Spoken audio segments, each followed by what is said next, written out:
لكل اللي بيحبوا السنتوب، فالسنتوب عملت لنا نكهتين جداد. تعال نشوف كده مع بعض. والنكهتين هما يوسف مشطشط، مش عارف ليه فكروا يعملوا حاجه زي كده، ودراجون فروت مثلج. طب تعال نشوف اول حاجه واللي خايف منها، وهو اليوسف مشطشط.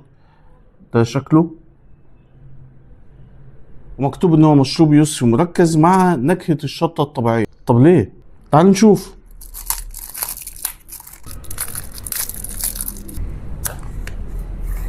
تعال ندوق كده. وبصوا، هو الطعم اقرب ما يكون يعني الايه للسنتوب البرتقال، بس بعد كده في الافتر تيست بتبص تلاقي ايه، في شويه سبايسي كده خفيف خالص. يعني هو مش مضايقني بس مش عامل اضافه. طب تعال نشوف النكهه التانيه دي اللي هي دراجون فروت مثلج. ده شكله،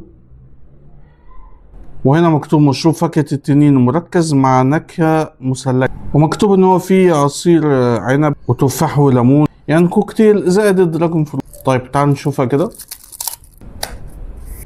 تعال ندوق. بصوا، هنلاقي نكهات كتير قوي، يعني في زحمه كده اطعم كده من الفواكه، ففي النهايه هو مشروب منعش. بس انا عن نفسي في سنتوب بحب جدا نكهه البرتقال. قولوا لي كده انتوا بتحبوا نكهه ايه، واللي مشتركش يشترك، واللي بعده